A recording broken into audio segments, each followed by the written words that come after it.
Fala, meus filhos, sejam bem-vindos ao canal Jogando e Rejogando. Hoje eu vou te levar numa viagem no tempo direto para a era dourada do PlayStation 2, uma era em que memory card era ouro e alugar jogo na locadora no fim de semana era praticamente um ritual sagrado. A lista de hoje não é só sobre nostalgia barata.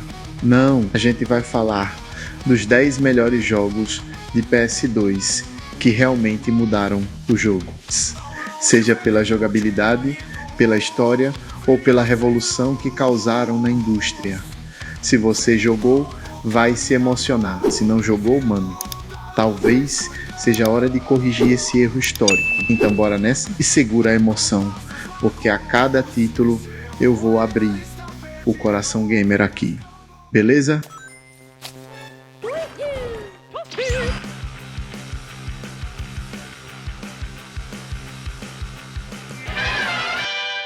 Shadow of the Colossus, começando com um clássico que nem parece jogo, parece arte pura.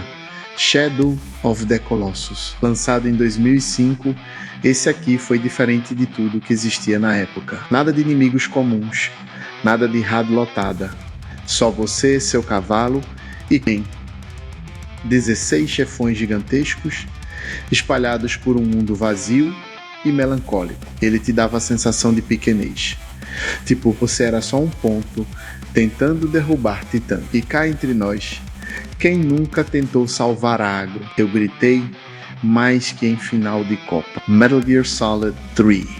Snake Eater chegou em 2004, chutando a porta do gênero stealth, que não era só se esconder, era sobreviver no mato, fazer curativo, caçar, comer cobra e ainda lidar com uma trama que parecia saída de filme de espião dos anos 60. Esse jogo foi praticamente um curso de história da Guerra Fria com aula de drama humano. E o melhor, tudo isso com jogabilidade refinada e chefões que viraram lenda.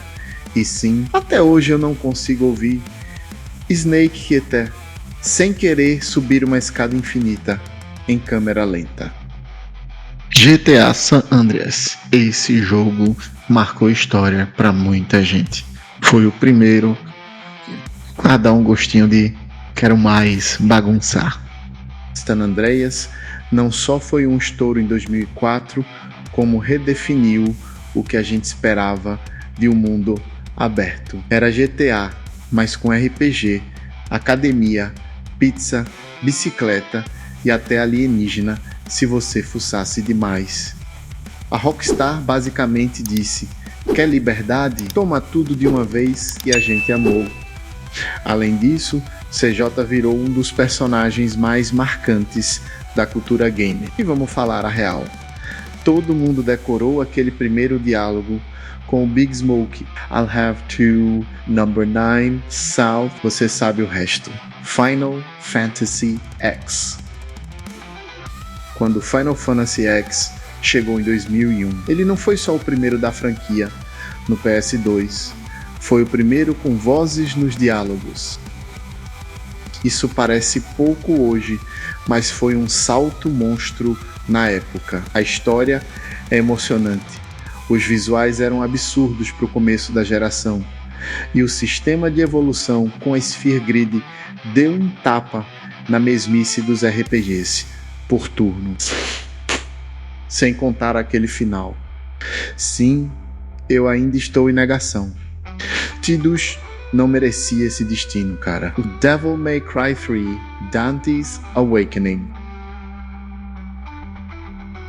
Agora sim, ação pura, estilosa e exagerada como tem que ser. O Devil May Cry 3 consertou a bagunça que o DMC2 fez e trouxe de volta o Dante que a gente ama, sarcástico, arrogante e com estilo até no meio da porradaria. Lançado em 2005, ele foi difícil pra caramba, mas cada inimigo derrotado dava uma satisfação absurda.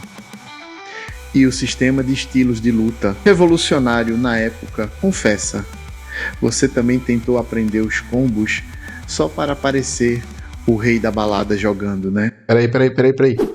Já curtiu? Já deixou o like? Se inscreveu? Valeu! God of War. O God of War chegou em 2005 como quem não quer nada e destruiu tudo no caminho.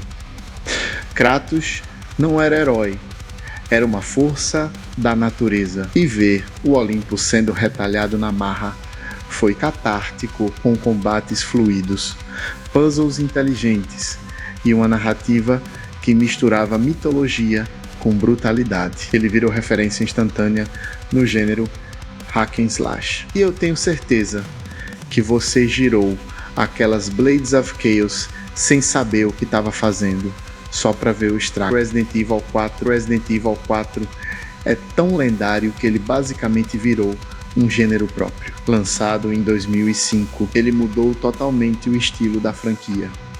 Adeus câmeras fixas, olá câmera por cima do ombro, um divisor de águas. Além disso, trouxe uma dose de ação que virou padrão em quase todos os jogos depois dele. E quem esquece dos ganados gritando detrás de ti? Imbecil. Eu ainda ouço isso no sono às vezes. E claro, Leon e sua jaqueta. A jaqueta é um personagem, né? Kingdom Hearts 2. Okay. Disney e Final Fantasy, um RPG de ação com tanto carisma que dava vontade de morar nos mundos do jogo. Lançado em 2005, Kingdom Hearts 2 pegou o sucesso do primeiro e transformou tudo em algo ainda mais épico. O combate foi refinado, os visuais estavam lindos e a história menos. Embora uma loucura de organização secreta com X no nome emocionava. Sora, Dana e Pateta juntos contra a escuridão, é disso que o mundo precisa. E vamos ser honestos, quem nunca teve crush na Kairi que atire a primeira Keyblade? Silent Hill 2, você gosta de terror de verdade? Silent Hill 2 é o chefão final, lançado em 2001. Ele não te dá sustos, ele mexe com tua cabeça. A atmosfera, a trilha, os temas pesados, tudo trabalhado para fazer você se sentir desconfortável. É um jogo que te faz pensar e sofrer ao mesmo tempo. Yu Pyramid Head. Nem precisa dizer nada. Só de lembrar daquele corredor escuro com o rádio chiando, minha espinha arrepia até hoje. Um Grand Theft Auto Vice City, e no topo da nossa lista, um jogo que é pura vibe GTA Vice City, lançado em 2002. Ele transformou a cidade em uma carta de amor aos anos 80, menos neon, pastel, synthwave e crime. Tommy Vercetti era praticamente o Tony Montana dos games, e o mapa era vivo, cheio de possibilidades. E a trilha sonora? Mano, só clássico.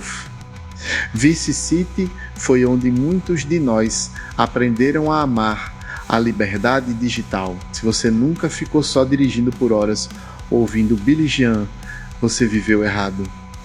E aí, curtiu essa seleção de responsa? Comenta aí qual desses jogos você mais jogou ou qual faltou na lista. Lembra que não é só nostalgia, é história gamer pura. Então, já dá o like, se inscreve no canal e ativa o sininho. Ajuda muito aqui o canal, jogando e rejogando. Valeu, meu filho.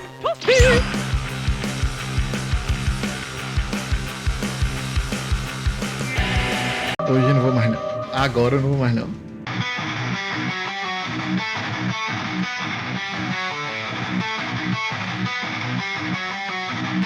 Eita, deu uma rabada.